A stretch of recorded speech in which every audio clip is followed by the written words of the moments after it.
Hello to my all lovely student, welcome again to my channel.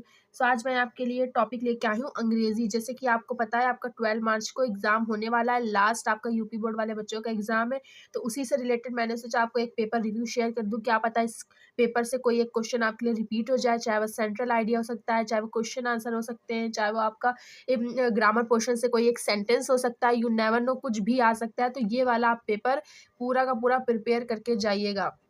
सो इससे पहले आपका रसायन विज्ञान का पेपर हुआ था। आई होप आप सभी बच्चों का बहुत अच्छा पेपर गया होगा। सो आज हम बात कर लेते हैं अंग्रेजी 2023 का पेपर रिव्यू।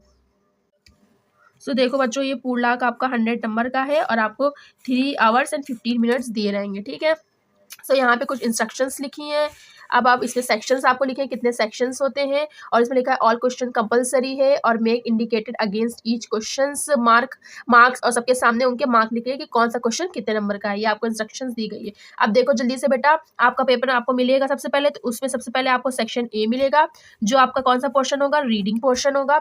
रीडिंग पोर्शन में आपको एक अनसीन पैसेज या पैराग्राफ दिया गया होगा, इसको आपको केयरफुली रीड करना है और इसी के बेस पे आपको कुछ क्वेश्चंस दिए होंगे 4 to 5। उस क्वेश्चंस का आंसर आपको इस पैराग्राफ से अपने तरीके से छाट कर लिखना है। जैसे कि मैम क्लास में कराती है, कुछ क्वेश्चन से लिया, फिर आंसर कराया, फिर बिकॉज लगाया। इस तरीके से आपको आंसर इसी पैसेज में से छाट के करना रहेगा। ओके, सो देखो ये पूरा का पूरा आपका पैसेज लिखा है। उसके बाद देखो क्या है, ये वाला ए क्वेश्चन है, right does a writer want to convey through the this passage. Writer इस पैसेज के थ्रू क्या कहना चाह रहा है। दूसरा कह रहा है what is the meaning of expression, यानी to prove equal to the task. इसका एक्सप्रेशन, इसका मीनिंग क्या निकल रहा है इस पैराग्राफ से।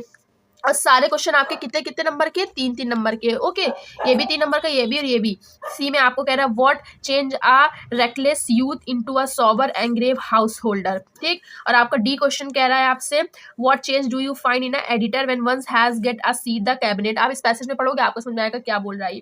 और ई में कह रहा है आपको which change do you find in the editor when one he gets a seat in a cabinet, ठीक। ई वाले में आपसे कह रहा है which word is a passage is a opposite, responsible का अपोजिट बताओ इस पैसेज में से छाट के।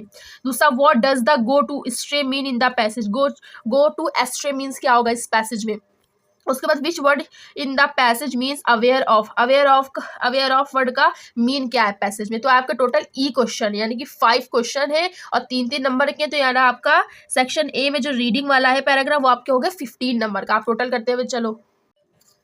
फिर आता है आपका सेक्शन बी जो है राइटिंग वाला। तो कह रहा है कोई एक आर्टिकल आपको लिखना है, ठीक। कोई भी एक आप आर्टिकल लिखोगे 10 नंबर का होगा और इतने वर्ड्स में होना चाहिए, 100 to 150, ठीक। या तो आप इसी अर्ली राइजिंग पे लिखो, चाहे हेल्थ इज वेल्थ पे, या your plan for future, 10 number का आपको मिलेगा। ओके, सेक्शन बी का 2। सेक्शन बी का थर्ड क्वेश्चन आपसे क्या कह रहा है, write a letter editor of a newspaper. चाहे तो लेटर लिख सकते हो एडिटर ऑफ अ न्यूज़पेपर पर, चाहे तो और लगा है ना, तो या तो आप एक एप्लीकेशन लिख सकते हो to your college for grant your fee concession, यानी कि कुछ आपको अपनी फीस में क्या चाहिए, कमी चाहिए, कंसेशन चाहिए। तो आप इन दोनों में से कोई एक कर सकते हो। ये भी आपका कितने नंबर का, 10 नंबर का। वो था 15 नंबर का पैसेज, आर्टिकल 10 नंबर का और लेटर या एप्लीकेशन 10 नंबर का, ठीक। तो आपके कितने हो गए, 35 नंबर हो गए। उसके बाद आपका आता है सेक्शन सी। सेक्शन सी है आपका ग्रामर पोर्शन। सेक्शन सी में फोर्थ कह रहा है choose the correct option, answer the following question, ठीक। कह रहा है a foreigner who settle in a country is called, एक फॉरनर जो हमारी कंट्री में सेटल हो गया उसको क्या कहेंगे। आपको 4 ऑप्शन दिया, इसमें से आपको एक ऑप्शन करना है। पर क्वेश्चन आपका कितने नंबर का है, 2 नंबर का, यानी कि कितने नंबर का है, 2 नंबर का है। उसके बाद देखो 4 का बी आपका क्या कह रहा है, the die in harness means, to die in harness means क्या है। ये 4 ऑप्शन दिए, इसमें से एक करेक्ट है। ये भी कितने नंबर का है, 2 नंबर का है। फिर सी वाला कह रहा था सिनोनिम्स ऑफ डिलीजेंट, डिलीजेंट का सिनोनिम है कि सेम वर्ड कौन सा होगा। ये 4 आपको ऑप्शन दिए गए, ये भी कितने नंबर का है, 2 नंबर का है। ओके, टोटल करते चलो बेटा आप। उसके बाद है डी वाला कह रहा है cattle are grassing in the field. इसमें क्या है, एरर क्या है, which word in the sentence in an error, इस सेंटेंस में कौन सा वर्ड है जो गलत है, उसकी जगह पे सही वर्ड कौन सा है। कैटल आर इन द, इस चारों में से कौन सा एरर है, ठीक है। ये भी आपका कितने नंबर का है, 2 नंबर का। फिर ई आता है आपका द एंटोनिम ऑफ इनविटेबल।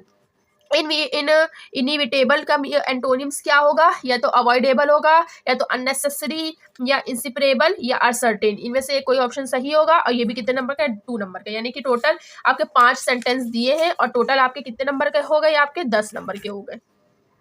अब आपका आता है फिफ्थ वाला। अब फिफ्थ का ए क्या कह रहा है, change any one of the following into indirect speech में करना है। ठीक है, तो देखो क्या कह रहा है, ही सेड, एनी वन कह रहा है ना, तो ये दो सेंटेंस में किसी एक को आपको चेंज करना है जो आपको अच्छे से आ रहा हो।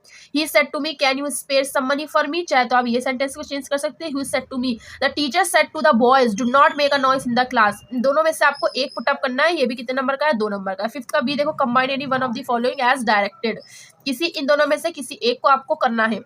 क्या कह रहा है, her husband died, she hear the news, she fainted. दूसरा क्या है, some people die for some noble cause, they are honoured by everyone. इसको आपको किस में चेंज करना है, कॉम्प्लेक्स सेंटेंस में करना है। ऊपर वाला आपको किस में करना है, सिंपल सेंटेंस में करना है। ठीक है, सिंपल सेंटेंस में करना है। तो इन दोनों में से आप एक करोगे, या भी आपका कौन सा है, 2 नंबर का है। उसके बाद फिफ्थ का सी आता है, चेंज एनी वन कह रहा है, एनी वन को किसी एक को चेंज करना है। पहला, did you see him yesterday, इसको आपको पैसिव वॉइस में करना है।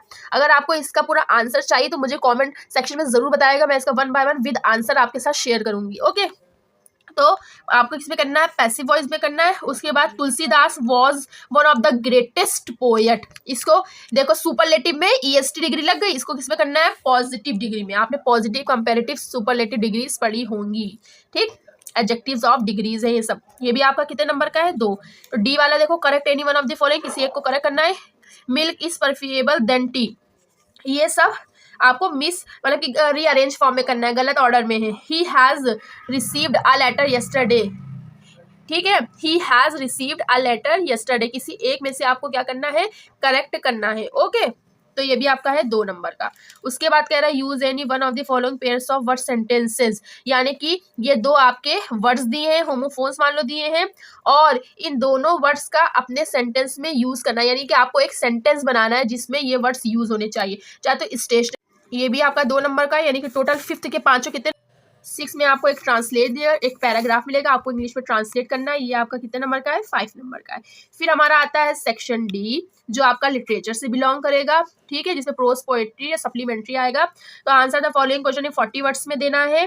देखो आपको 2 क्वेश्चन दिए, what does Mukesh want to become in life, वो क्या बनना चाहता था मुकेश अपनी लाइफ में, या what did the author think when he was drowning in deep water. इन दोनों में से आपको एक करना है, 4 नंबर का है आपको, मान लो शॉर्ट है। ठीक, बी में भी 2 ऑप्शन दिए हैं आपको।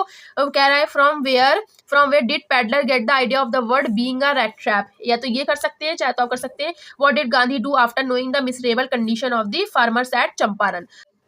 फिर आता है हमारा 8 वाला, सेक्शन डी का 8, answer one of the following. 80 words में आपको देना है कि लॉन्ग या कोई एक आपको करना है। चाहे what was the contribution of ordinary people to the freedom movement, चाहे तो कर सकते हो the story rat trap is a mixture of entertainment and philosophy explain. इन दोनों में से आप एक करोगे, आपका कितने नंबर का है, 7 नंबर का क्वेश्चन है। उसके बाद आपका 9 आता है, इस आपको इस पैराग्राफ को रीड करना है, जो कि पोएट्री का पैराग्राफ है, कोई एक चैप्टर से आपके होगा। उसके बाद इस पैराग्राफ के बेस पर आपको कुछ क्वेश्चंस दिए गए हैं, आपको इस क्वेश्चंस का आंसर करना है। ओके, तो आपका ये कितने नंबर का होगा, 2 नंबर का, यानी कि 3 है तो कितने नंबर के हो जाएंगे, 6 नंबर के। उसके बाद आता है सेक्शन डी। सेक्शन डी में आपको कहना है राइट एक सेंट्रल आइडिया, आपको अच्छा सी करना है। ठीक, और ये सेंट्रल आइडिया कितने नंबर का होगा आपका, 4 नंबर का, कोई एक को करना है आपको। चाहे आई थिंक ऑफ ब्यूटी कर सकती हो, या माई मदर एट 66, या तो कीपिंग क्वाइट। अब आपका आता है क्वेश्चन नंबर 11 में, देखो क्या कह रहा है, answer the following question in 40 words. ठीक, कह रहा Y could Charlie never again find the third travel, चाहे तो याद कर सकते हैं, या what prediction was made at the tiger Kings birth. ये आपके सप्लीमेंट्री वाला पोर्शन है, इन दोनों में से आप एक करेंगे, आपको 4 नंबर मिलेगा। ठीक, पहला वाला प्रोज था, बीच में आपका वो जो पैराग्राफ वाला पोर्शन सेंट्रल आइडिया वाला आया था, पोएट्री हो गया, अब ये सप्लीमेंट्री है। फिर आपका क्या कह रहा है, 11th में देखो बी कह रहा है, क्या कह रहा है, how is Antarctica the perfect place of study environmental changes, चाहे तो याला करो, चाहे why was Sadao sent to America, दोनों में से करोगे, ये भी 4 नंबर का होगा। उसके बाद आपका लास्ट क्वेश्चन होगा इस पेपर का, 2023 के पेपर का, यूपी बोर्ड वाले बच्चों का, 12, answer any one of the following question. ये लॉन्ग आ गया फ्रॉम सप्लीमेंट्री वाले पोर्शन से, 80 वर्ड्स में लिखना है, 7 नंबर का आपका होगा। तो देखो, describe Antarctica in your own words in basis of lesson journey to the end of earth, चाहे तो याला करो, चाहे आप कर सकते हो write about the outcomes of Charlie's quest for the 3rd level at Grand Central Station. इन दोनों में से आप एक कर सकते हो, अगर आपने चैप्टर अच्छे से पढ़े हैं, स्टोरी को पढ़ा है, तो आप सब कर लोगे फ्रॉम आपके लिटरेचर क्वेश्चन से। ओके, और लैंग्वेज क्वेश्चन में आपको डायरेक्ट इनडायरेक्ट के रूल पता होंगे, सेंटेंस क्या होते हैं, एक्टिव पैसिव के रूल पता होंगे, पास्ट किस में चेंज होता है, प्रेजेंट किस में चेंज होता है, तो आपके लिए बहुत ही ईजी होने वाला है। ठीक है, जब तक इस पेपर को अच्छे से रीड करिए, उसके एक एक क्वेश्चंस को आप आंसर छाटिए, लर्न करिए, क्या पता इस क्वेश्चन पेपर से कोई एक क्वेश्चन रिपीट हो जाए, ज्यादा पुराने नहीं है, 2023 का है। कोविड के बाद वाला जो आपका बोर्ड एग्जाम जिन बच्चों का हुआ था वही वाला पेपर है। तो ज़रूर पढ़ के जाइएगा। आई होप आपको आज का ये वीडियो पसंद आया होगा। अगर हमारा थोड़ा सी भी वीडियो आपको हेल्पफुल लगा हो तो प्लीज़ चैनल को सब्सक्राइब करिएगा और आने वाले वीडियोज़ को वॉच करिएगा। बाय बच्चों।